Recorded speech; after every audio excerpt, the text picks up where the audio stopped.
Bem-vindos ao programa Plano de Negócios. Eu sou o Daniel Schneider e estou entrevistando hoje Alessandro Saad, fundador da iniciativa Empreendedores Compulsivos, uma coletiva de fomento a pequenos e médios empreendedores. Temos aqui o ilustre Samuel Emílio, coordenador de políticas públicas da Educafro e membro do comitê gestor do Acredito, um movimento de inovação política. Bem-vindos vocês dois. Obrigado. Obrigado por ter vindo aos estúdios. Alessandro, vamos começar com algumas perguntas. O que é exatamente a Empreendedores Compulsivos e por que você decidiu fundá-lo? Bom, a ideia dos empreendedores compulsivos nasceu nos Estados Unidos. Eu estava fazendo a minha especialização na Babson College em empreendedorismo. E no primeiro dia de aula você tem que se apresentar. Então você tem que em 2 minutos dizer que aquele famoso pitch. Tem que fazer um pitch. E um pitch seu. O que você é, o que você faz e tal. E eu terminei meu pitch, o professor olhou para mim e falou assim: cara, seu currículo é uma farsa. Uma farsa. Que palavra dura. Aí eu pensei assim, bom, ou o meu inglês está muito ruim, ou ele não entendeu nada do que eu quis dizer. E aí eu virei a noite pensando naquilo e até então eu tinha uma empresa de negócios internacionais. O que é negócios internacionais? Eu ajudava as multinacionais a entrar no Brasil. O que aconteceu?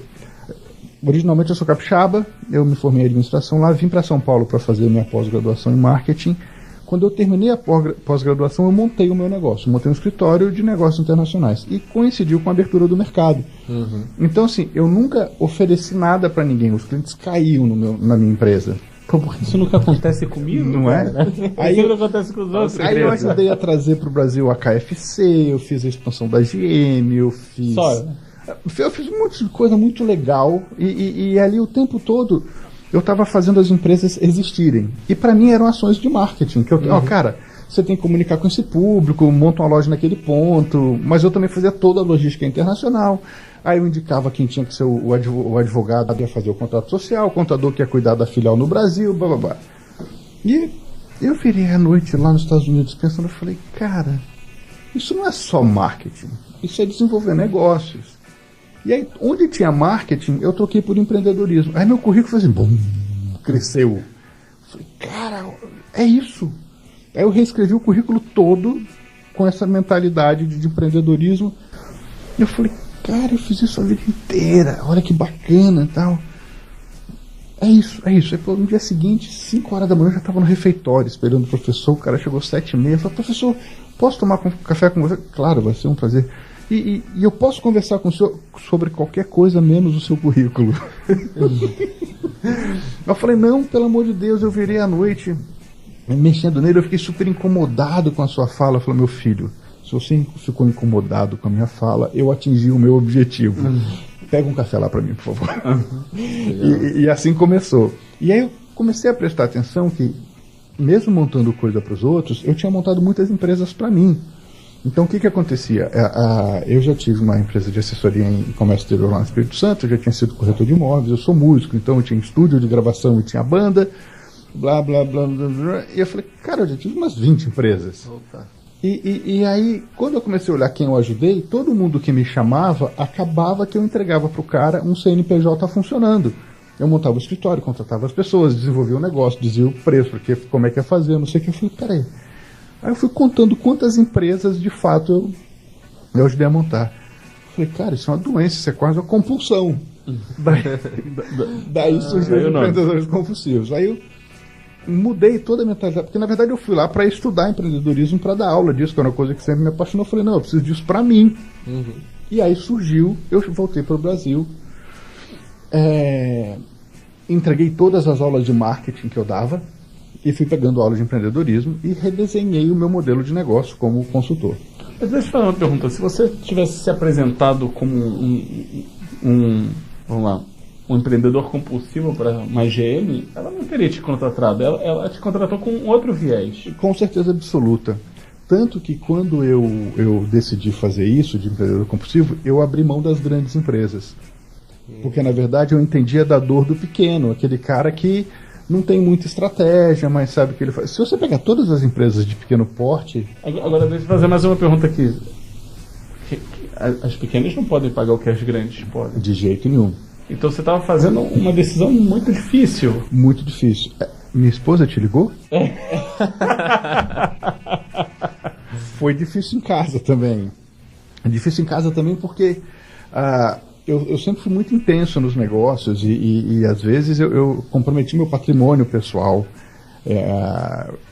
pelos negócios, né? Por exemplo, só para dar uma ilustração, essa empresa de negócios internacionais, eu tinha, sei lá, 25 clientes e em um ano eu perdi metade porque eles não renovaram comigo os contratos pelo simples motivo que no mundo inteiro eles eram atendidos por grandes grupos que faziam o que eu faço. E aí os caras falaram assim, cara, eu te atendo no mundo inteiro, menos no Brasil. Por que no Brasil essa empresa desse cara aí? Ah, não, eu não sabia que você atendia Brasil. Tá bom, ano que vem eu faço com você. E não renovava. E aí, para não perder tudo, para não quebrar, eu vendi o que sobrou da minha carteira para um desses grandes grupos, para conseguir fazer a rescisão e tal, consegui que eles absorvessem metade, um pouquinho menos dos funcionários, mas não quebrei. Né? Mas outras vezes eu quebrei, tive ideias que não foram também, tive ideias maravilhosas, que deram certo e cresceram, e empresas que foram medidas, mas assim, eu sempre fui muito intenso. Então, quando eu decidi focar no pequeno, eu decidi também que o pequeno tinha que mudar a mentalidade dele. Arrogante quase, né? Muito. Mas por quê? Porque assim... Ele é pequeno porque ele pensa às vezes da forma que ele pensa. Porque ele pensa pequeno, e eu não queria parecer arrogante, mas assim, cara, se eu não mudar a cabeça dele, ele nunca vai ser nada diferente do que ele é. E aí eu falei assim, beleza, então eu tenho que criar uma metodologia simples para ele perceber que ele não está indo bem. Depois uma outra metodologia simples para ele aprender o que tem que mudar. E uma outra metodologia simples para ele aprender a gerenciar melhor o negócio dele. Aí comecei a estudar Canvas, Design Thinking, não sei o que, e construí um negócio que chamava Jornada do Empreendedor. E essa jornada tem várias etapas, desde autoconhecimento, para saber as competências que ele tem e que ele não tem, até os indicadores de gestão. Aí nasceu os empreendedores compulsivos.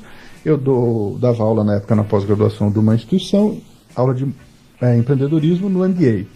Tranquilo, todo aluno que passar pela minha disciplina do MBA vai usar a minha metodologia. Então, durante 5 anos eu validei a minha metodologia. Eu estou na versão 17 dela, já está bem melhor do que como começou. E aí eu comecei a oferecer isso para o mercado como sendo uma forma de relacionamento das empresas com seus clientes. Então, ô operadora de telefonia, tudo bem? Você quer melhorar a sua relação com seus empresários de pequeno porte? Por que você não capacita os caras para eles não quebrarem? Porque não quebrando, eles vão ser seus clientes por mais tempo. E se vocês que forem a empresa que proporcionou isso, eles vão ter uma relação mais próxima e de admiração com você. Gera o vínculo. E aí eu fui criando modelos de negócio diferentes. Hoje, a gente tem 6 modelos de negócio distintos, nenhum deles é venda direta. Olha.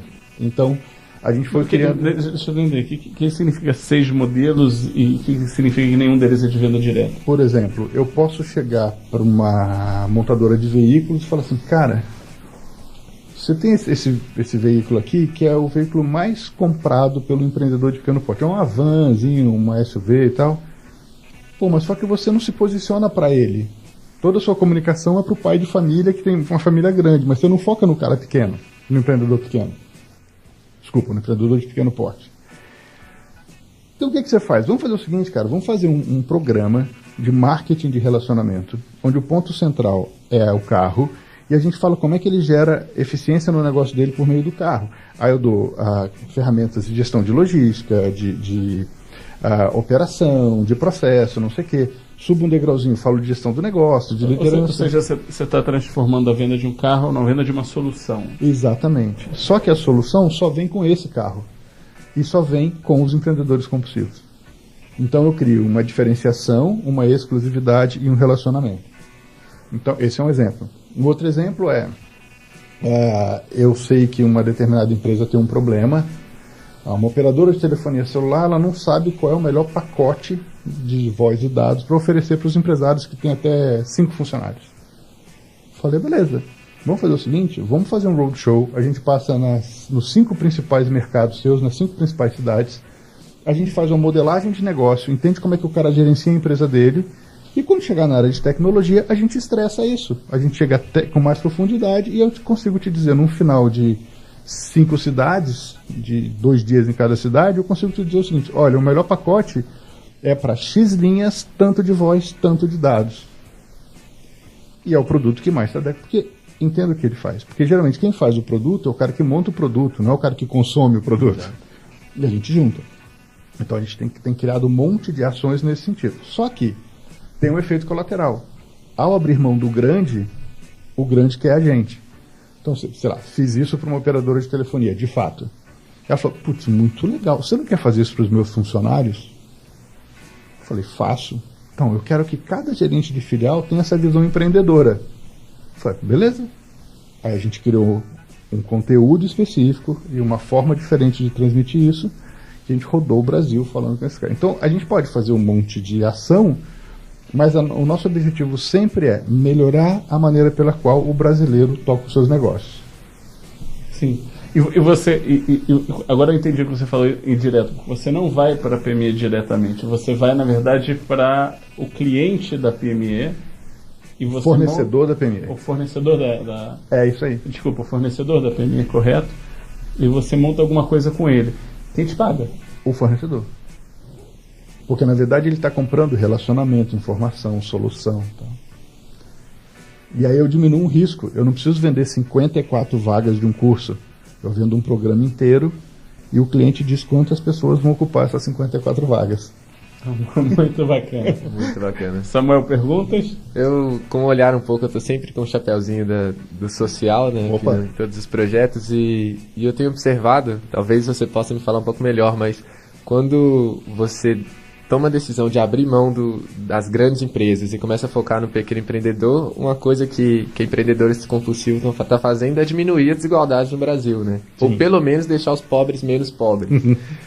Isso é um objetivo da Empreendedores Compulsivos ou é, de fato, uma consequência do primeiro objetivo de facilitar o empreendedorismo? Na verdade, a gente tem isso é um objetivo transversal nosso. A gente tem lá os objetivos do milênio da ONU. São 18 objetivos, nos 18 a gente atinge 12, se eu não me engano. E um deles é diminuir a desigualdade. Mas como é que a gente faz isso? A gente não acredita em projetos de assistência social. A gente acredita em projetos de empoderamento pessoal. Legal. Então, assim, esse cara está numa comunidade que é desfavorável nisso. Beleza, cara. Assim, eu não consigo mudar isso. Mas eu consigo mudar a sua cabeça. Eu consigo mudar o jeito que você enxerga o mundo. Eu consigo te dar contato e acesso. E aí eu te ajudo. Então, o que eu quero é que o pequeno não quebre, que ele garanta o emprego das pessoas que trabalham com ele, e ele tenha a aspiração de crescer, que ele tenha a ambição de crescer. Eu não quero que ele vire ganancioso, mas eu quero que ele tenha a ambição de crescer, porque ele crescendo, ele traz junto quem trabalha, quem compra. Exatamente. Ali. Tá? Então a ideia é essa. Quando a gente constrói uma metodologia, eu consigo mostrar para ele, de uma maneira muito simples e transparente, onde ele pode melhorar. Então eu posso chegar assim, olhar e falar, cara, Samuel, o seu negócio está muito redondinho, mas você já pensou em vender desse jeito? Por exemplo, lá a gente é alucinado, maluco por produtar coisa.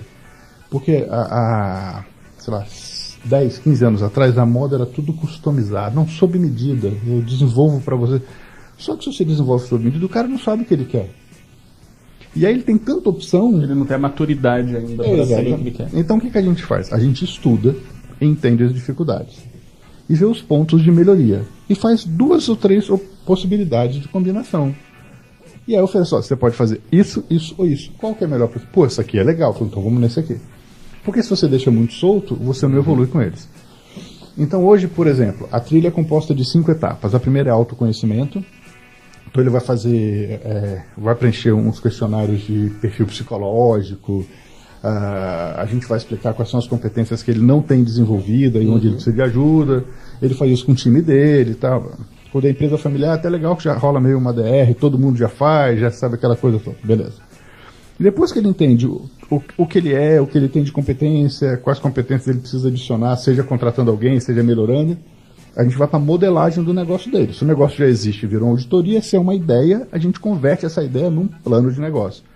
Mas ao invés de fazer um plano de negócio complexo, a gente tem um Canvas. Sim. O Canvas mais conhecido, que é o BMG, ele tem 9 campos. E a gente percebeu que o empresário PME, ele não consegue converter esses 9 campos num plano de ação. Então o nosso Canvas tem 20 campos. Uau! Em 5 pilares. Então ele tem 2 pilares externos, 2 pilares internos e um pilar de propósito. E aí ele montando isso, ele fala, entendi.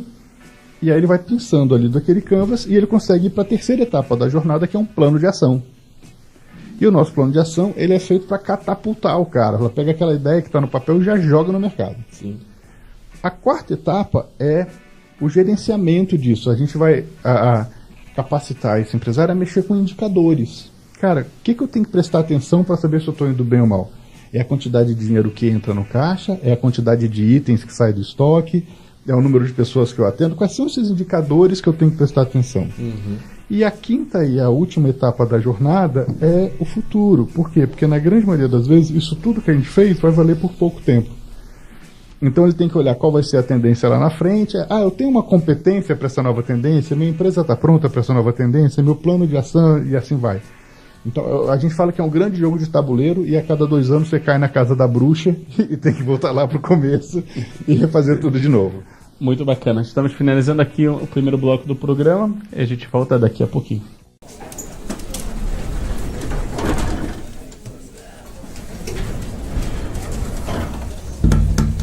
Marcaram uma reunião de última hora com o conselho da empresa. Metade das filiais não mandou as informações necessárias para você terminar o relatório. É o 3º ano que a empresa fecha no vermelho. Você chegou a 4 meses com a missão de reverter a situação da sua empresa. 3 profissionais antes de você tentaram e não conseguiram. O conselho quer fechar 2 fábricas. Você vai ter apenas 10 minutos para apresentar e fazer com que mudem de ideia. Pense com calma, haja rápido. Um curso prático para decisões de impacto. Se inscreva hoje, pois o número de vagas é limitado. cursos@skygroup.com ou no telefone 11 2847 4969.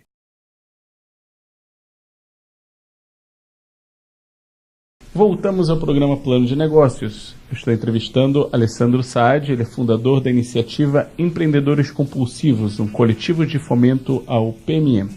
Temos aqui o ilustre Samuel Emílio, coordenador de políticas públicas da Educafro e membro do comitê de gestor da Acredito, um movimento de renovação política. Eu quero te dar um cenário, eu quero ver um cenário de típico empreendedorismo de PME e gostaria de ver como você reage a isso. Então, se trata de uma pessoa, ela é uma advogada, ela passou toda aquela dificuldade de ser empreendedor. Ela primeiro fez o escritório e pagou, aí depois viu que tem aquele negócio horrível chamado custo fixo, que é um inimigo dos empresários. E depois de toda essa experiência que ela quer poder ajudar outros advogados a não passar pela mesma dificuldade que ela passou. A ideia dela é fazer um coworking jurídico, um coworking só para advogados. A minha pergunta para você é, ora, se o propósito é ajudar advogados a não passar por isso, e num coworking você pode botar 5, 10, 15, 20 pessoas, fala, o que é certo? Ela seguir com o sonho de fazer o coworking jurídico, que é um sonho, ou ela tem que ir atrás do propósito? Ou seja, você quer ajudar advogados a não passarem por isso? Faça um curso e atire os advogados de todo o Brasil, façam um curso de e-learning, faça algo como a BNI ou a Business Network, ou como a Rotary Club, junte eles e então o que eu vejo são muitas pessoas vão atrás de um sonho que já é uma solução, mas se você dá um passo para trás e vê o propósito, o que é certo para essa? O que você diria para essa advogada que ela tem que fazer? Entendi. Eu acho que tem alguns caminhos aí, né? Primeiro eu vou dar minha opinião, não necessariamente é a resposta certa, né? Bom, eu vou destacar 2 caminhos, pelo menos. O primeiro, assim, ela está colocando, com a história do coworking, uma solução para uma dor dela, que ela acredita e entende que é dos outros também. Então, ter um coworking, eu estou reduzindo o meu custo fixo, mas o que eu não sei se ela está enxergando, mas o mais bacana, ela pode estar compartilhando competências distintas, então posso ter 10 especialidades diferentes nesse coworking. Exatamente. E aí vira como se fosse um escritório jurídico, uma banca, eu adoro o nome do escritório de advocacia, que só tem sobrenome, né? E o ponto aqui é, ela resolve um problema com certeza absoluta e talvez gere uma eficiência que ela não teria e eles não teriam se tivessem separados. Tanto do ponto de vista de negócios quanto do ponto de vista de operação, de custos e tal. O lado de capacitar eu gosto muito também, mas aí eu não sei quanto que ela está pronta para isso. Vou dar um exemplo. Eu trabalho com advogados há algum tempo como professor. E eu tenho um programa de gestão de marketing para escritórios de advocacia. E minha primeira turma teve 0 alunos. Que o advogado falou assim, imagina, cara, meu segmento é altamente regulamentado, eu não posso fazer propaganda, o que eu vou fazer lá? Né? Até que eu consegui me juntar a uma escola que era especialista em formar advogados no interior de São Paulo, e a gente divulgou junto o programa e eu tive 80 alunos. Opa. E aí, para esses 80 alunos, a primeira pergunta que eu fazia era, cara, bom dia, tudo bem? Sua empresa tem CNPJ? Ou você emite recibo de pessoa física? Não, eu sou um advogado, eu emito recibo do meu trabalho. Falei, tá, você sabia que se você fosse uma pessoa jurídica, você economizaria 20% de saída de imposto? É? Cara, você não é advogado? Então, assim, são questões bobinhas. Você tem um cartão de visitas? Claro. Ele é fundo bege, papel bem grosso, a letra Times New Roman, só muda o tamanho da fonte. Eu falei, não, amigo, não é assim. E aí ele tem a papelaria, pasta, papel timbrado, envelope, tudo desse jeito. Eu falei, cara, desculpa, seu filho de 8 anos faz isso, talvez melhor que isso. Então você tem que ter uma agência para entender a sua especialidade, a cor do texto, o tipo da fonte. Se você tiver um logo, eles têm que remeter a essa especialidade, ao estilo de trabalho de vocês, blá, blá, blá, blá, blá. E ele falou, mais ainda, se você não pode fazer anúncio, e eu sei que não pode, não quer dizer que você não possa se comunicar com o seu público. Então você tem que ter ou um blog, ou fazer um artigo para sair num site, ou na revista do bairro, ou na revista da entidade. Se você é especialista, sei lá, em direito para a área logística, tem que sair um artigo seu numa revista de transporte, tá? Pode? Pode. Então, eu não sei se ela está pronta, eu não sei se ela teve todas essas dores já. E se ela quiser enveredar pela área da educação, talvez seja legal ela se juntar a outras pessoas com mais dores para mostrar isso melhor. Mas, primeiro, eu acredito muito na colaboração. Eu acho que não anda sem colaborar. A gente é um coletivo, a gente é um movimento colaborativo. E eu acredito muito, a gente brinca que a gente tem um slogan, o nosso slogan é tenha cicatrizes, ou seja, eu preciso compartilhar com você o que não deu certo comigo para você não errar de novo. Então a gente brinca que é mais fácil e menos doloroso quando eu aprendo com a cicatriz do outro. E eu não tenho risco ou ônus nenhum em compartilhar isso com os outros. Cara, ali não dá certo, ali eu quebrei, ali eu perdi 2 carros, cara, eu tive que vender para pagar aquela conta, ali não vai dar certo não. Ou aqui talvez dê certo para você. Para mim não deu, mas pelo seu modelo talvez dê certo. E assim vai. Hoje, há quanto tempo existe o Empreendedores Compulsivos? Os compulsivos existem há 8 anos. Hoje a gente tem um formato consolidado, né? Então a gente tem regimento, manifesto e tal. Mas a gente é uma não empresa. A marca Empreendedores Compulsivos, o logo, o sistema, pertence à minha empresa. Mas diversas pessoas que participam disso têm o direito de usar a marca e tal. E aí ele decide, ele pode usar a minha marca e não tira a nota fiscal dele. Sim. Não tem problema nenhum. Só que para usar a marca, a metodologia, a estrutura, ele deixa um royalties com a gente. Então ele deixa um percentual com a gente. Então é um pouquinho como se fosse uma franquia? Não é uma franquia porque ele não faz nada sozinho. Então assim, ele vai vender pela empresa dele. Tá bom, mas ele vai se consultar com o grupo, a gente vai montar provavelmente junto a solução, então, mesmo que ele entregue sozinho. Eu considero a gente como sendo o ponto central de um asterisco. A gente é o ponto central do asterisco. Então ali pode estar vindo ou pode estar indo, as coisas estão se conectando por ali. Só que cada novo compulsivo é um ponto central de um outro asterisco. Então quando você olha, essa conexão vira uma teia absurdamente grande. De contatos, de competências. Já são quantas pessoas? Hoje nós somos 50 pessoas. E como aconteceu essa junção de 50 pessoas? Acho o universo, né? Juntando. Assim, eu não sou professor, mas a vida inteira eu dei aula. Né? Então eu não me preparei para ser professor, mas eu adoro compartilhar a minha visão, adoro ouvir os outros falar, adoro aprender e tal. Tô sendo melhor que a minha.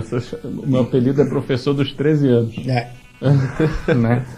Então, assim, todo mundo me chama de professor, dou muita aula. E aí eu vivia em sala dos professores, em diversos lugares. E aí você vê que as histórias são muito parecidas. Então, o professor da área de negócios que dá aula na pós, ele já passou por uma carreira executiva. Ele tem uma consultoria porque ele desenvolveu uma competência bacana, ele acha que ele pode ajudar as pessoas com aquilo, e ele sabe transmitir essa informação por meio de uma palestra, de uma aula.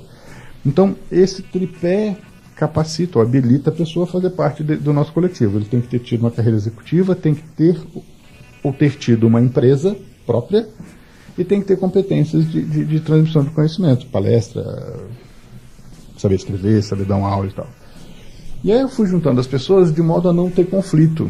Então eu trouxe um cara de branding, outro de logística, outro de finanças, outro de marketing. Aí quando eu vi, os caras falaram, pô, muito legal isso, você não pode incluir fulano? Você não pode incluir fulano? Você não pode... Então assim, hoje a gente tem 50 e eu tenho 20 pessoas represadas que eu não tenho como não colocá-los. A gente vai virar... A gente deve, até final de dezembro, agora, a gente deve virar 80. Mas como você comunica 80 pessoas? Como você faz esse negócio funcionar? Agora eu fico imaginando que se 80 pessoas precisam da tua aprovação, precisam da tua mentoria, da sua opinião, você aqui falta, já tirei as 8 horas de sono e ainda precisa mais umas 10 horas por dia. A ideia é que não seja concentrada em mim. A ideia é que eu consiga, de alguma maneira, Daniel, colocar essa pessoa com autonomia. Então ela vem para mim quando ela empaca em alguma ponta, e às vezes nem sou eu que resolvo. Falo, cara, não tenho a menor noção como você vai resolver isso, mas sei lá, fala com o Samuel que eu acho que ele tem uma experiência que pode te ajudar. E aí você vai reconectando as pessoas. Mas, primeiro, a gente trabalha por grupos, então a gente usa coworkings. Eu moro numa casa, eu montei um coworking para 10 pessoas em casa. Então, quando as pessoas querem se encontrar, eles vão lá. Quando a gente vai receber clientes, a gente tem 2 coworkings na Paulista que a gente usa como base. E a gente tem essa colaboração o tempo todo. Então, a gente tem, por exemplo, 4 grupos de WhatsApp. Um grupo que a gente chama de núcleo duro, que são 5 pessoas, que tocam o que pode, o que não pode, se é um cartão amarelo, beleza.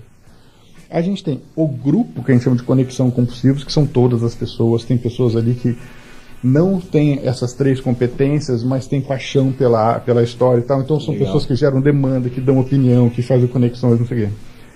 A gente tem um grupo menor, que é o grupo de operação mesmo, de quem está tocando a operação. E para cada novo projeto a gente cria um grupinho, só dos caras desse grupinho. E de uma gestora. A gente tem uma pessoa que gerencia os projetos. Então essa pessoa é a pessoa que cobra o cronograma, que emite a nota, que confere o depósito, que diz que dia tal às tantas horas tem que ter 5 passagens, estadia, alimentação, o projetor, o material impresso, não sei o que.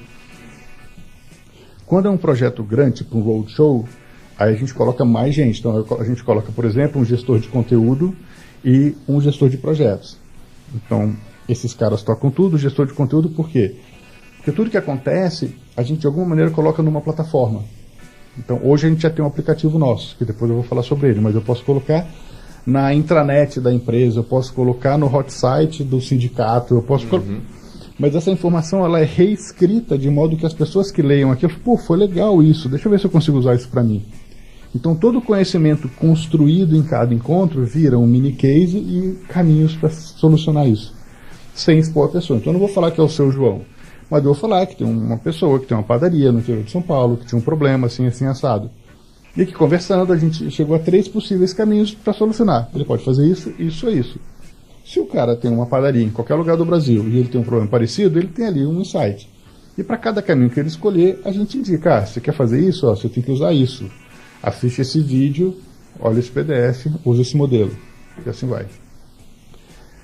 Hoje isso é feito dentro das empresas. O que a gente quer, por isso que a gente foi para o aplicativo, é que a gente consiga ter a maior base de solução de problemas de negócios PME do Brasil.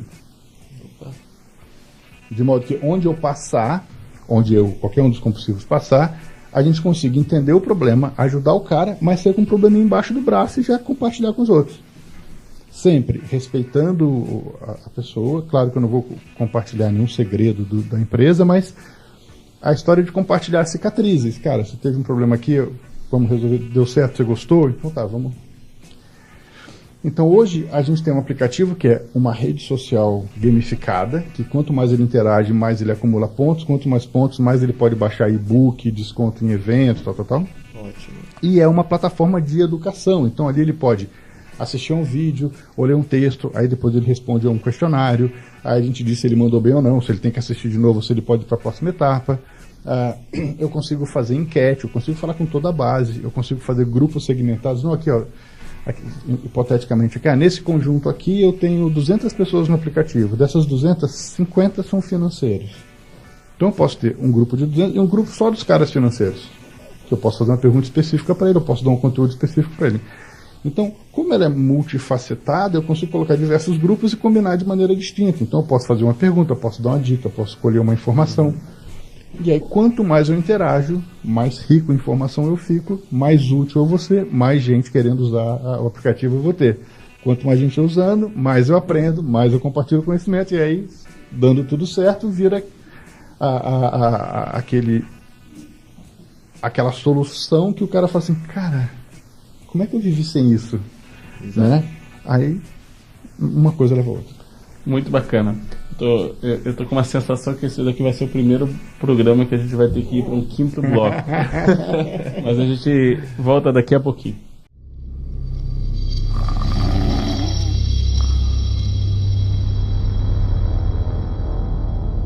Como eu vou pagar todas essas dívidas? Se os fornecedores pararem de me entregar a matéria-prima, vai ser o fim? O que vai ser de todos esses processos na justiça? O concorrente está vendendo abaixo do preço do meu custo. Malditos! Vou acabar perdendo os meus melhores clientes?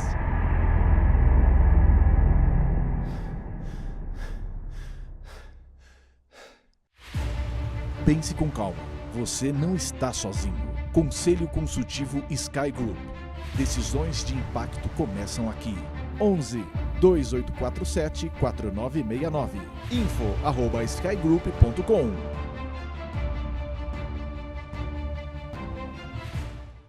Voltamos ao programa Plano de Negócios. Estou entrevistando Alessandro Saad, ele é fundador da iniciativa Empreendedores Compulsivos, um coletivo de fomento ao PME. E temos aqui o ilustre Samuel Emílio, coordenador de políticas públicas da Educafro e membro do comitê gestor da Acredito, um movimento de renovação política. Vamos começar com você, Samuel. Você tem alguma dúvida, alguma pergunta para o Alessandro? Alessandro, a dúvida é que eu observo esses 8 anos de experiência dentro da Empreendedores Compulsivos, né? Eu imagino quanto que vocês já tiveram dificuldade com o governo brasileiro ou com as políticas que a gente tem hoje em dia. E olhando um pouco para esse viés, o que você avalia que poderia ser uma boa política pública que deveria ser criada ou que deveria ser aprovada para facilitar a vida do pequeno empreendedor aqui no Brasil? Cara, você vai ficar frustrado com a minha resposta. A gente tem alergia ao governo. Só se a gente puder fazer qualquer coisa sem precisar dele, porque a gente entende que toda vez que a gente se aproxima do governo, a coisa perde uma agilidade, a coisa fica lenta e tal. Então, claro que com certeza, se a gente tivesse um movimento dentro das PMEs mais desburocratizado, se eu pudesse de fato montar, abrir e fechar uma empresa com mais agilidade, melhorou muito, é fato, eu tenho que reconhecer, melhorou muito. Mas a gente está muito longe ainda do resto do mundo, né? Então, nos Estados Unidos você abre uma empresa em 4 horas. E aqui no Brasil? Você abre em 4 dias, se tudo der certo, né? Mas em um dia você já tem o seu CNPJ. Então, melhorou. Mas o ponto aqui não é esse. Primeira coisa. Como é que as empresas nascem? A pessoa tem uma competência técnica. Sim. Ela evolui nessa competência. Ela se sente apta, em nome dessa competência, a ter seu próprio negócio. Resposta errada. Por quê? Porque ele só tem competência técnica, ele não tem competência gerencial. Por isso que eles quebram. Então o cara é um ótimo cabeleireiro, o cara é um ótimo mecânico, o cara é um ótimo cozinheiro, mas não necessariamente ele é um ótimo dono de salão de beleza, oficina ou restaurante. Então é mais ou menos nas empresas quando o cara pega o melhor vendedor dele e transforma o cara em gerente comercial. o cara não sabe ser líder e vai parar de vender. Então o ponto aqui é... Você perde 2 vezes. Você perde 2 vezes. Então, o primeiro ponto é, se você que está ouvindo a gente aqui tem essa competência que eu falei, quer montar um negócio, espera um pouquinho. Não perde essa vontade, esse brilho no olho, mas espera um pouquinho. Se capacita primeiro. Entende como é que é tocar um negócio, entende a história do custo fixo, que não só é divulgada, mas todo mundo tem. Entende o negócio da necessidade de você entender os seus clientes e criar produtos para ele. Entende como é que é você liderar, você ter funcionários, mesmo que eles não sejam CLT. Sim. De repente, por exemplo, no nosso caso, quando eu monto um projeto lá, eu não tenho ninguém CLT no projeto. Por quê? Porque é um projeto que vai durar 1 mês ou 5 meses. Então eu contrato pessoas com competência e eu faço um contrato com cada uma delas, o professor, o gestor do projeto. Uhum. Mas, putz, eles são feras naquilo, eles estão acostumados com essa vida. É mais ou menos como o cara que presta consultoria mesmo em casa. Ele sabe que ele não vai ter dinheiro todo mês, mas vai ter um mês que ele vai ganhar muito, então ele guarda um pouquinho porque naquele ele vai ganhar menos. Eu falo que a gente tem 2 exemplos assim nas 2 pontas. Um é o cara que vende água de coco na praia. Ele sabe que ele só vai trabalhar 4 meses no ano. E esse dinheiro tem que dar para os outros 8. Ele sabe disso. Então ele te trata bem, ele te mima. Você sabe que você está pagando caro na água de coco. Então, mas tem nenhuma conveniência. Você levanta o braço, pode ser qualquer coisa, pode ser o pastel, a cerveja e tal. Esse cara sabe disso. Porque se ele não sabe disso, no outro verão ele não está lá mais. Exato. Na outra ponta, e esse cara aqui provavelmente não teve uma capacitação, ele aprendeu fazendo e tal. Do outro lado tem o dentista. O dentista é um cara que estuda pra caramba e tal, mas é uma das profissões mais difíceis do mundo, eu acho. Por quê? Imagina o seguinte, você aprendeu, você manja tudo de boca. Uhum. Mas você tem que ter uma assistente, uma enfermeira, você tem que ter um ambiente bacana. Os caras só vão no dentista quando eles não querem. Dentista é igual seguro. Né? Você quer usar seu seguro? Você não quer usar seu seguro. Porque se você usar seu seguro é porque roubaram seu carro, pegou fogo na sua casa e tal. Você não quer usar. Dentista é a mesma coisa. Você quer ter um amigo dentista, mas você não quer ir lá no consultório dele. Porque você está associado à dor, a desconforto e tal. Então quando você vai lá, o dentista sabe que o cara está desconfortável. E você ainda vai cobrar para ele sentir dor. Então assim, ele tem que saber lidar com relacionamento. Ele tem que saber transmitir confiança. Mas, por exemplo, ele tem que tomar uma decisão. Esse material que ele usa para fazer uma restauração, ele é cotado em dólar. Então ele tem que tomar a seguinte decisão: faço uma aplicação em dólar para quando eu precisar comprar, ou compro e faço um estoque, porque se tiver alterações... O famoso hedging. Aí, mas se eu usar pouco, esse material vence, eu joguei dinheiro no lixo. Se eu não comprar e o dólar subir, eu vou perder dinheiro. Então assim, é super complexo e o cara não se toca disso, da complexidade do negócio dele. A gente tem um curso meio de gestão de clínica e a gente aborda isso. Então, essas 2 coisas são pessoas que estão aprendendo na marra. Se você vai começar agora, se você é ou o cabeleireiro, ou o mecânico, ou o cozinheiro, se capacita, entende como gerenciar um negócio, entende de dinheiro, não mistura o dinheiro seu com o dinheiro do negócio. Então, o ponto é, tem um passo a passo. Se esse cara estiver capacitado, ou se o governo tiver como ajudar nesse primeiro momento, eu acho que já é uma grande ajuda. Mas eu acho que a melhor ajuda do governo é não atrapalhar. Porque é o seguinte, o empresário dá um jeito em qualquer lugar. Então assim, eu já tive no Chile acompanhando o programa, já tive na Argentina, já tive no Peru, já fui para os Estados Unidos, já fui para a Inglaterra. E assim, o empresário dá um jeito, o cara que quer montar um negócio, ele monta o negócio dele, né? O negócio pode ficar pequeno, pode crescer, mas ele monta. O que a gente não pode é o governo burocratizando. Se eu tiver uma carga tributária justa, se eu tiver uma regulamentação simples e objetiva, cara, eu não preciso de política pública, na minha visão. Né? Por quê? Porque você vai deixar quem quer fazer. Agora imagina um cara que, já não teve tanta facilidade para ter acesso ao estudo, não tem facilidade de acesso ao dinheiro, não tem facilidade de acesso ao conhecimento técnico de como montar um negócio, mas o cara é fera para cozinhar. Pois o cara vai quebrar. E é um talento que a gente vai perder, porque o cara vai se frustrar, não sei o quê. Agora imagina se esse cara quer montar um negócio e tem alguma coisa que possa ajudá-lo. Pô, você quer montar um restaurante, um barzinho? Tá, olha só. Assiste esse vídeo aqui. Imagina que o vídeo é um depoimento de 4 cozinheiros. 2 que deram certo e 2 que quebraram. Sim. Pô, cara, ó, fiquei muito frustrado, isso aqui não deu certo. Pô, cuidado com isso, não faz isso não, que eu fiz, não deu certo. E os caras que deram certo, cara, aqui, ó, 5 dicas para dar certo. Ele está estudando de uma maneira leve, mas ele está estudando, ele está aprendendo. Ele aprendendo isso, Depois, cara, você gostou disso? Onde você quer melhorar mais? Eu quero melhorar mais nisso. Tá bom, para melhorar mais nisso, você pode ir nessa entidade, seja ela do governo ou privada, ou sei lá, você pode ler isso, estudar isso ou fazer isso. Pronto. Porque o que a gente se ressente muito é que hoje a informação está em qualquer lugar, mas as pessoas têm que ser educadas a usar a informação. Hoje você pode fazer um curso de Harvard inteiro, de graça. Você só não tem um certificado. Exatamente. Mas, putz, se eu não sei para que serve o curso de Harvard, não tem a menor utilidade para mim.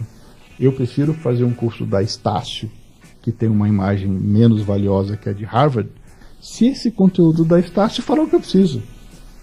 Só que a gente não tem esse discernimento. Então, também ter um pouquinho mais de senso crítico no acesso e no entendimento das informações, eu acho que é um negócio necessário. Bacana. Mais alguma pergunta? Não. Eu não queria atrapalhar porque estava muito bom. Aula, né? Não, bate-papo, pelo amor de Deus. Deixa eu fazer uma pergunta tentando contar um pouquinho. Hoje, olhando 8 anos depois, financeiramente falando, não em termos de fun, de divertimento, que eu sei que você está se divertindo muito fazendo o que você ama. Vale a pena mais o modelo antigo de trabalhar com empresas grandes ou vale a pena mais o modelo hoje dos empreendedores compulsivos? Hoje eu não consigo ficar separado, na verdade, porque eu atendo os dois hoje. Porque à medida que a gente foi fazendo, os grandes foram chamando. Financeiramente, então vamos tentar dividir aqui, imaginando que o que a gente faça seja educação. Né? Historicamente, você vende educação para o RH. Porque o RH vai contratar você para capacitar os caras em vender melhor, em controlar... O budget de treinamento está lá. Exatamente. Só que com os anos, você tocou num ponto bacana, o budget de treinamento não está mais em RH, ele voltou para a área. Então o RH não tem um centavo. Então agora fica em cada área separada. Aí eu tenho que vender para o RH, aí o RH tem que vender internamente para cada uma das áreas, dar um pouquinho de dinheiro e mandar um funcionário. Eu falei, cara, é um trampo danado. Então, nas empresas onde o budget de treinamento voltou para a área, vender pelo RH é roubada. Nas empresas onde o budget de treinamento está no RH, não é roubada, mas é complexo. Por quê? Porque o RH não está focado especificamente nisso, está focado num negócio muito mais completo, que é desde benefício, salário, não sei o que, a legislação, e treinamento. E é sempre assim, e treinamento. E eu não gosto da palavra treinamento, porque parece que você está adestrando a pessoa, e não é isso. O que a gente quer fazer é um programa de educação. Ou um programa de aprendizagem. Mas da forma que você me falou, você está trabalhando, você pega uma empresa grande e você atende o cliente dela. Então isso é orçamento de marketing. Aí é que está a sacada. Eu entro por marketing. Só que ao entrar por marketing, o marketing me coloca no RH. Falou, RH, esse cara fez um trabalho bacana aqui, eu quero que o meu time faça com ele também. Aí depois é replicar o sucesso. Aí assim, replicar o sucesso a empresa sabe. Aí que é assim. Aí eu pulo compras. O cara não tem que mandar 3 orçamentos, não sei o quê. Exato. Eu pulo explicar para o RH o que eu faço, porque o cara já viu, já gostou e tal, não sei o quê. Aí o que eu tenho que fazer? Eu tenho que conversar com o RH para não parecer que eu estou sendo enfiado goela abaixo. Então, peraí, eu não vou te sacanear. Eu estou entrando por outra porta, mas eu não queria entrar por essa porta. Eu estou entrando porque abriram a porta para mim. Deixa eu te contar o que eu faço. Aí acaba que, com o RH, ele assiste a gente e leva a gente para outras coisas. Então, a gente tem treinamento formal. Vamos falar de matemática financeira básica. Tem. Só que a gente dá matemática financeira básica com design thinking, com cases, pro cara. Agora deixa eu fazer aqui mais uma pergunta para finalizar o bloco. Eu vou te dizer uma situação... Já vai acabar o bloco de novo? Aqui é a prova da teoria de Einstein que o tempo é relativo. 10 minutos aqui demora 2 minutos. Putz, meu. Mas, então, eu vejo muitos livros e muitas palestras falando... Você tem que perseguir seu sonho, faça o que você é passionate about. Você escuta Elon Musk, você vê os vídeos de Steve Jobs. E eu olho isso e eu não concordo. E eu não concordo porque se você olha os líderes da história, você pega Winston Churchill, ele não correu atrás do sonho dele. Ele fez o que tinha que ser feito. Líderes fazem o que tem que ser feito, eles não fazem os sonhos. eles são líderes porque eles são os únicos que estão dispostos a fazer o trabalho sujo do que tem que ser feito. E eu queria só uma opinião sua de que você acha desses dois extremos, porque na minha percepção são dois extremos. Mas você já classificou. O líder não necessariamente é um empreendedor. Porque o líder é aquele cara que tem que fazer o que tem que ser feito, que tem que falar o que tem que ser falado. E nem sempre isso é doce, né? Eu posso ter líderes empreendedores e empreendedores líderes, mas não necessariamente, ou poucas vezes, eles estão juntos. Tanto que o Steve Jobs é um gênio, mas não era ele que cuidava da logística. Não era ele que precificava. Ele instigava as pessoas a buscar o melhor de cada um, nem sempre da maneira correta, na minha visão, mas para ter um produto disruptivo. E aí tá, se eu tenho um produto disruptivo, deixa a marketing vender isso, blá, blá, blá, blá. Tanto que a movimentação das empresas, elas vão muito no sentido de buscar isso, né? Se você olhar nos últimos... Eu tenho um minuto ainda? Tem. Se a gente olhar os últimos... Já estouramos. Se a gente olhar os últimos 80 anos, quando o pessoal voltou da guerra, lá na década de 60, eles queriam só trabalhar, eles queriam emprego, mais nada. Aí, depois e a empresa começou a produzir. Exato. Nos outros 20 anos, o filho desse cara já tinha emprego, então ele queria ter posse. Ele queria começar a comprar e acumular, queria casa, carro, né? E aí quando você vê isso, a indústria estava fazendo aquele conceito de obsolescência programada. Ou seja, eu quero acabar isso rápido para ele comprar outro. E se o negócio dura pouco, eu preciso de mais gente na indústria. Então eu gerei emprego para soldados que voltaram da guerra e não tinham onde trabalhar porque as mulheres já estavam na indústria. Beleza. Nos outros 20 anos, os caras falaram assim, cara, para que eu vou fazer isso se a concorrência também está fazendo? Eu tenho que fazer um negócio disruptivo, porque eu fico na frente. Então, ao invés de fazer uma inovação ou uma obsolescência programada, eu vou fazer um negócio disruptivo, que foi todo o século, o começo virado do século XX e tal. Exato. A gente está entrando aqui agora e os caras estão querendo fazer um negócio maravilhoso, só que essa geração não quer comprar, ela só quer usar, ela só quer ter acesso, ela não quer ter posse. Então a gente está criando um movimento onde os líderes não sabem o que fazer, os empreendedores não sabem como fazer e os consumidores dizem o que querem. E aí você fica nesse negócio assim. Então, é simples. Vamos falar de líder. Teoricamente, um político que toca uma cidade é um líder. Sim. Como é que eu regulamento o Uber? Eu tenho gente querendo trabalhar, eu tenho gente querendo consumir esse formato de transporte e o governo não sabe como regulamentar. No mundo inteiro. Exatamente. Porque é uma nova forma de relacionamento. Vamos falar do Airbnb. Você agora vai alugar um quarto da sua casa para mim. Ou você vai sair da sua casa e alugar a casa inteira para mim. Tal. Você está rentabilizando um patrimônio que não era uma fonte de renda. O governo não sabe lidar com isso. Só que nas Olimpíadas e na Copa do Mundo tinha mais oferta de Airbnb do que de quarto em hotel, juntando todos os hotéis do Brasil. Como é que eu lido? Como é que eu tributo isso? Porque se você olhar como governo, fala, cara, 50% de evasão de receita aqui. Eu deixei de cobrar imposto nesse negócio. Então a gente vai ter que começar a ter novos modelos de tributação, novos modelos de relação governo, empreendedor e consumidor e tal.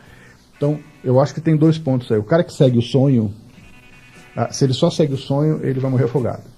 Se ele segue o sonho usando as competências nas quais ele é bom, ele consegue engajar as pessoas e montar um negócio legal. Mas as decisões difíceis são do líder. E esse empreendedor, quando cresce, ele tem que se transformar num líder. Ou trazer um líder. Ou trazer um líder. Muito bom. Finalizamos aqui, estouramos o Mega, estouramos o nosso bloco. A gente volta daqui a pouquinho. Não aguento mais do mesmo, já são 5 anos na mesma função. Mudar de trabalho também é arriscado, posso cair em algo ainda pior. Eu já quero almejar cargo de diretor, mas são tantos assuntos que eu não domino, começando por números, gráficos. Como faço para ganhar mais? Talvez empreender, mas... Pense com calma, você não está sozinho. Mentoria Sky Group. Decisões de impacto começam aqui. 11 2847 4969. info@skygroup.com.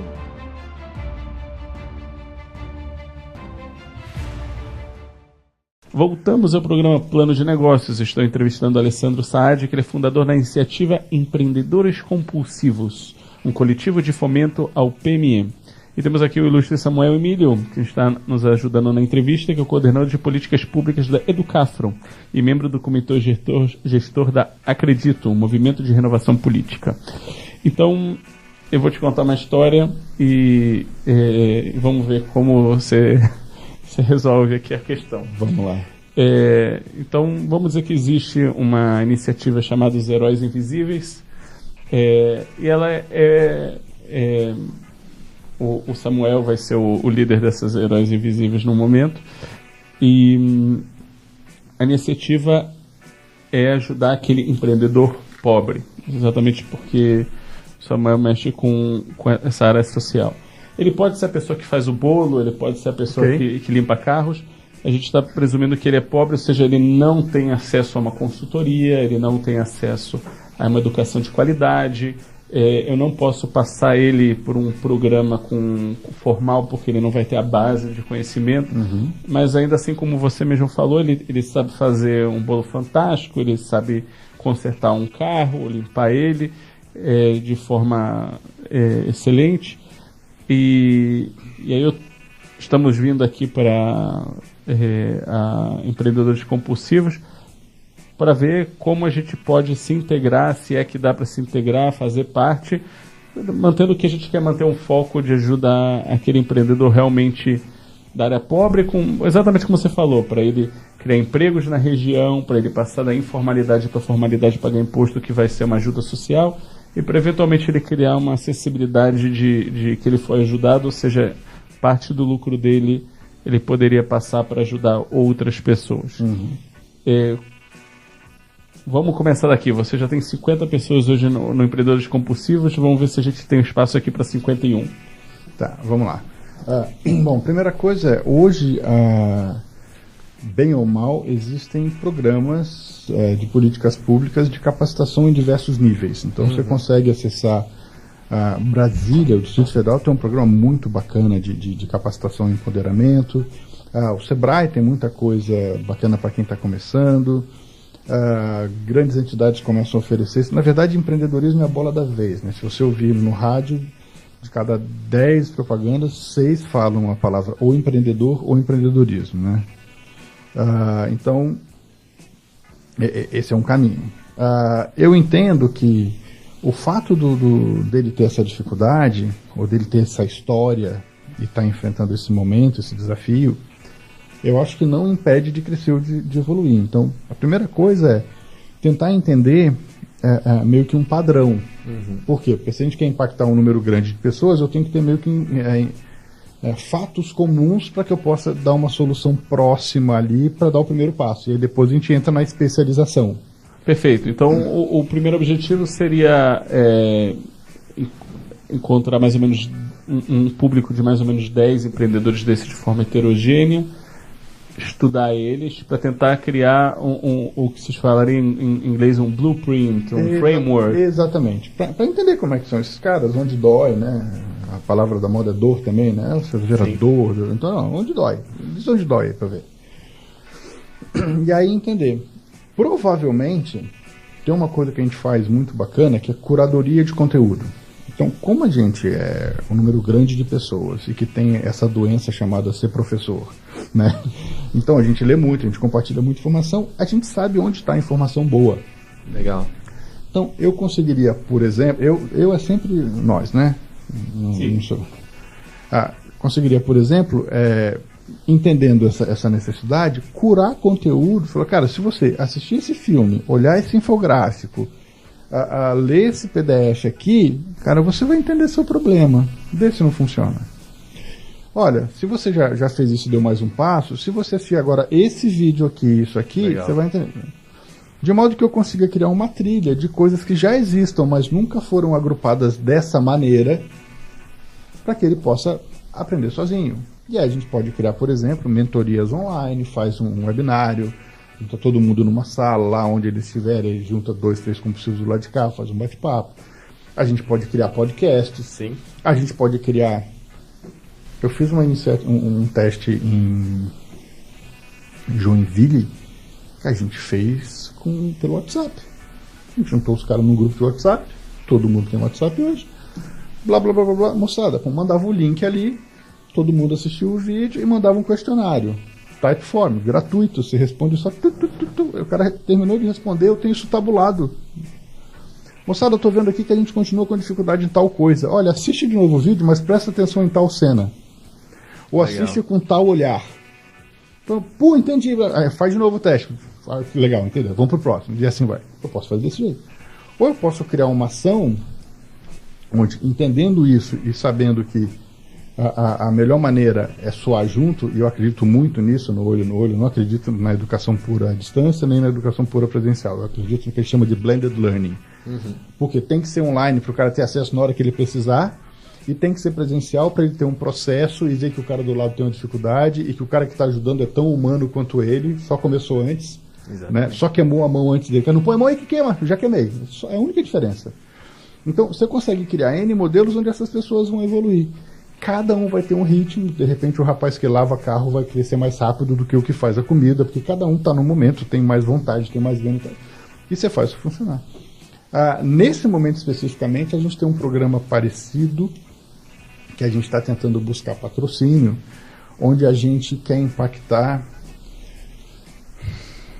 24 comunidades em 24 cidades diferentes ao longo desse ano. 2018. A gente quer chegar e dar um choque de 2 dias de empreendedorismo e fazer os caras em 2 dias passarem por toda a nossa jornada empreendedora.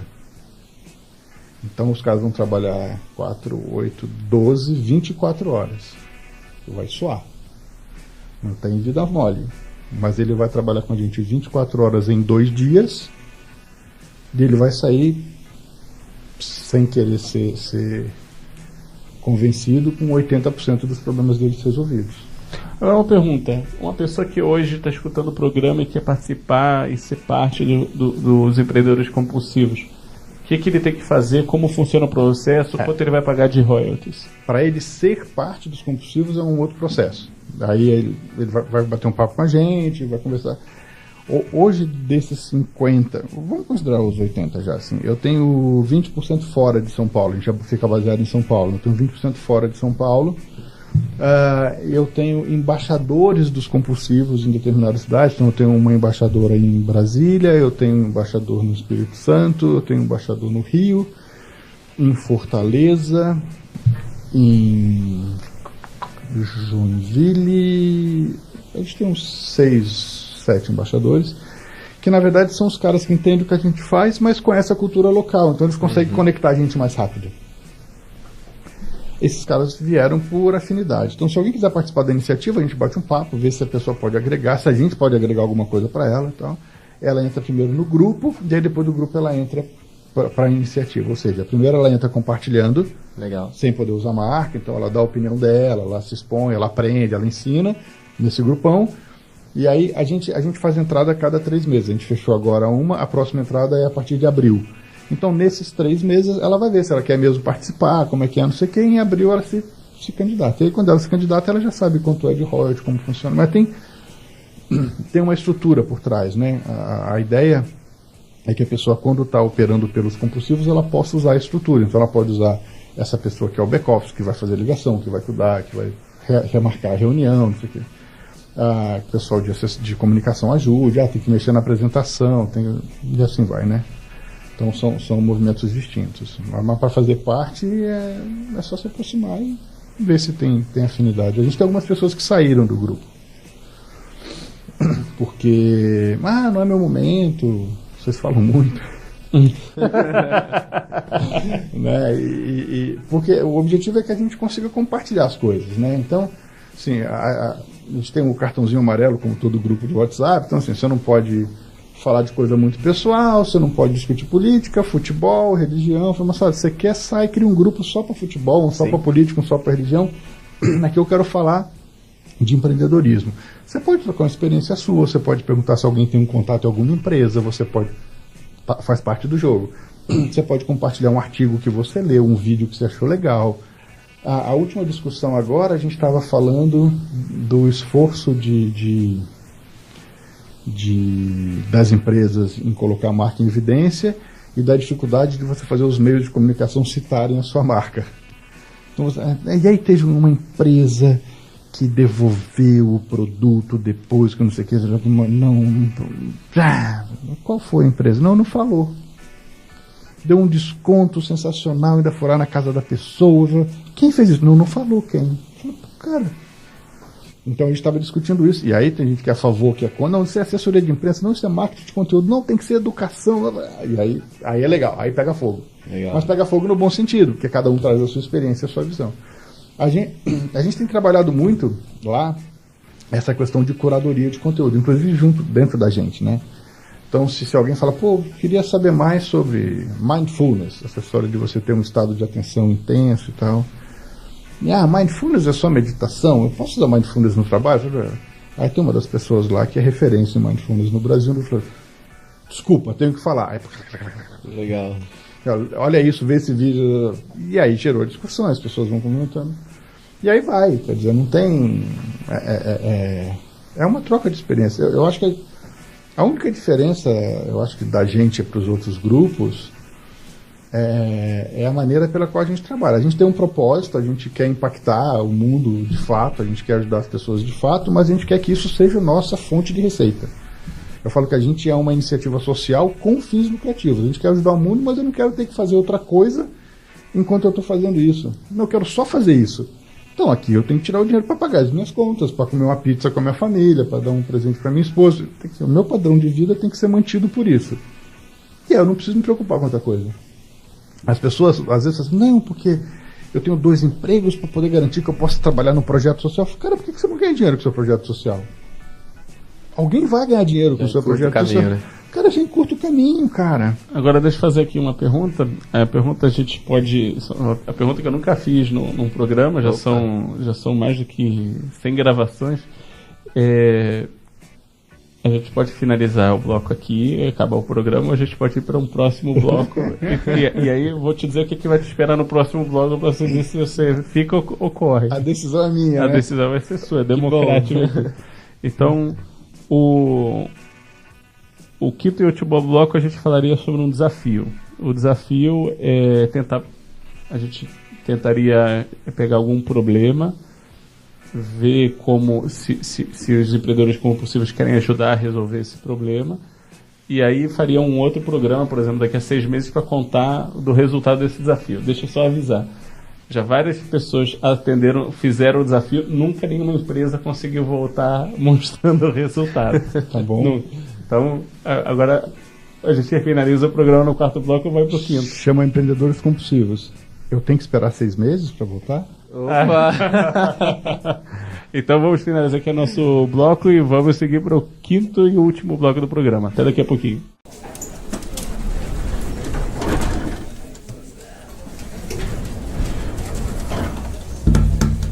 Marcaram uma reunião de última hora com o conselho da empresa. Metade das filiais não mandou as informações necessárias para você terminar o relatório. É o 3º ano que a empresa fecha no vermelho. Você chegou a 4 meses com a missão de reverter a situação da sua empresa. 3 profissionais antes de você tentaram e não conseguiram. O conselho quer fechar 2 fábricas. Você vai ter apenas 10 minutos para apresentar e fazer com que mudem de ideia.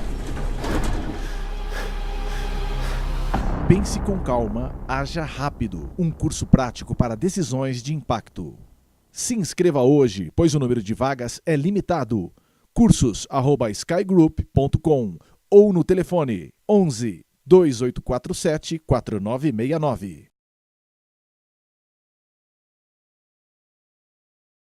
Voltamos ao programa Plano de Negócios. Estou aqui pela primeira vez fazendo um 5º bloco do programa. Aqui a entrevista com Alessandro Saad, fundador da iniciativa Empreendedores Compulsivos, um coletivo de fomento ao PME, e com o nosso ilustre Samuel Emílio, coordenador de políticas públicas da Educafro e membro do comitê gestor da Acredito, um movimento de renovação política.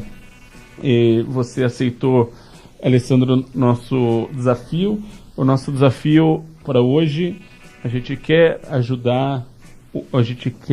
aprender a ajudar o empreendedor que hoje ele é humilde, que hoje ele é pobre, que ele não tem condições de contratar uma consultoria, que ele não tem condições de adquirir educação, ele precisa sobreviver E se a gente conseguir virar o jogo para ele, ou ajudar ele, ou dar as ferramentas para ele virar o jogo, ele vai contratar pessoas na região onde ele está, ele vai eventualmente passar da informalidade para a formalidade pagando imposto, ele vai eventualmente entender que isso é uma corrente do bem e que ele tem que pegar parte do lucro dele e ajudar outros empreendedores.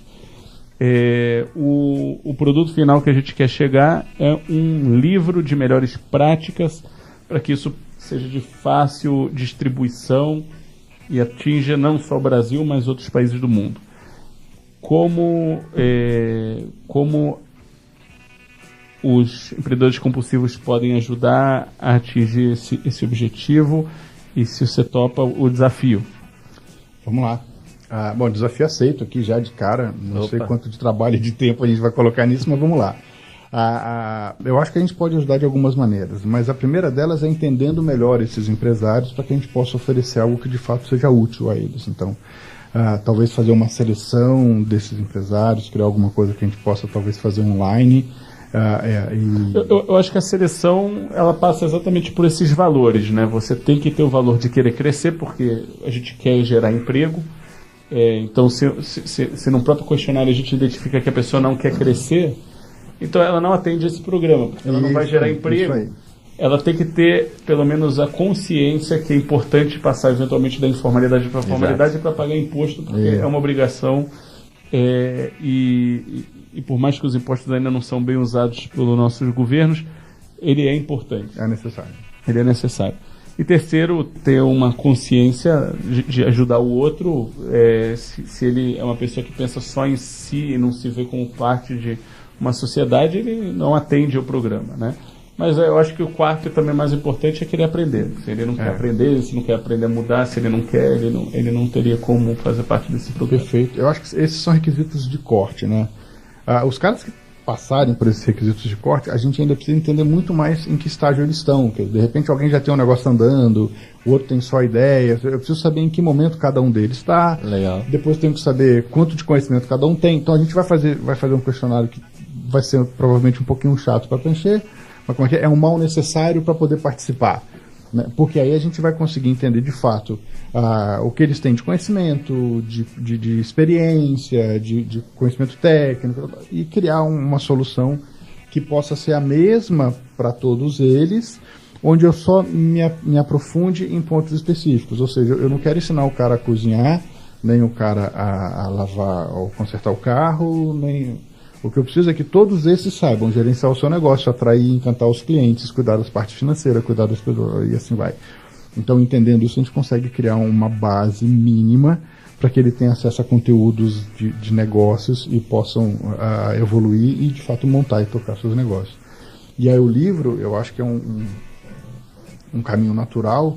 Aí a gente tem que ver se a melhor solução é fazer um livro mesmo, ou se não é, de repente, legal fazer um e-book, ou se de repente a gente não converte isso em vídeos, ou sei lá. Mas assim, eu acho que com certeza esse conteúdo tem que ser replicado. A ideia, o objetivo é replicar o conteúdo e não necessariamente fazer o livro. Ele tem que ser replicado. Pode virar um livro legal, o livro tangibiliza e tal. Aí só falta plantar árvore, ter um filho e tal. Mas aí o ponto é assim, é criar o movimento de perpetuação ou de circulação dessa informação, que eu acho super necessário, concordo plenamente, cara.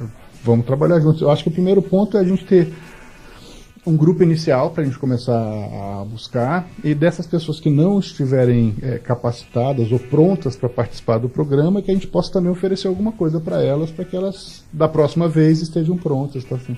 Todo mundo que tiver contato com essa iniciativa nossa, de alguma maneira tem que sair beneficiado ou transformada. Uns muito, outros um pouquinho, mas todos tocados pelo bichinho do... E para colocar uma pimentinha no desafio, geralmente esse é um público que não sabe o que significa consultoria, né? Qual que é o approach que geralmente você sente que faz mais sentido para chegar nesse público? A gente sempre fala de compartilhar experiências. Eu acho que porque a consultoria nada mais é do que isso, né? O cara vai ou compartilhar um conhecimento que ele aprendeu no banco da escola, ou um conhecimento que ele aprendeu no banco da empresa, na poltrona de executivo. Então, eu acho que se a gente abordar nessa questão de bater papo ou de buscar soluções para melhorar o negócio dele, então, sem falar de consultoria, até porque a gente não faz consultoria. A gente decidiu lá nos compulsivos que a gente não faz consultoria Porque a consultoria está vinculada ao ritmo do cliente. Então, imagino que a gente senta e eu vou lá na empresa do Samuel, o Samuel tem 5 lojas, tal, aí a gente vai lá e fala, Samuel, você precisa fazer isso, aqui assim, aqui assado, não sei o que, tudo bem, pô, beleza, que legal, então, aí você vai e não faz porque sua prioridade é outra, você não tinha dinheiro para fazer aquilo, você preferiu fazer outra coisa antes, que não foi nenhuma das coisas que eu falei que você deveria fazer. Aí não dá certo, putz, é horrível a consultoria do Saad, olha só, não deu nada certo, tal, porque é o ritmo dele. Então, o que a gente faz? A gente mostra o caminho e como nós faríamos, e ele faz. Não sei fazer, não tem problema. A gente faz uma mentoria. A gente pode bater um papo pela internet, por telefone. Se você estiver na mesma cidade, a gente toma um café. A gente ajuda a direcionar, mas a gente não faz consultoria exatamente porque cada um vai querer fazer de um jeito, pela nossa experiência, para esse público e até para empresas médias, já é bastante complexo. Mas acho que a gente consegue abordá-lo. Sua preocupação é muito boa, porque também se você usa determinadas palavras, você já se afasta da pessoa, fala, pô, isso não é para mim, ou... Né? A gente tem que falar a linguagem de cada um dos públicos. Exatamente, é o público que você... O que é desafiador nesse público, se você for falar com ele de DRE, fluxo de caixa e balanço, você já perdeu ele. É isso aí. Então, eu acho que o principal desafio aqui é um desafio de comunicação. Eu acho que são 2 desafios. Comunicação, com certeza, e o outro é que, assim... eu estava discutindo uma vez, numa mesa redonda, e os caras falando, porque tal segmento da população, ou tal região, ou tal, sei lá, é um pessoal menos favorecido, que não tem acesso à educação, ou que não teve acesso a condições financeiras, ou. Eu falo, tá bom, beleza. E eu vou tratar como se esse cara fosse continuar assim. Não, cara, tem que tratar esse cara como se ele quisesse crescer. Sim. Porque se ele não quiser crescer, o que ele vai fazer lá? Então, o ponto aqui é, eu tenho que falar a linguagem dele com certeza, eu não preciso falar os termos técnicos, mas eu também tenho que falar numa linguagem desafiadora, para que ele faça, cara, eu posso, eu quero isso, eu quero dar espaço.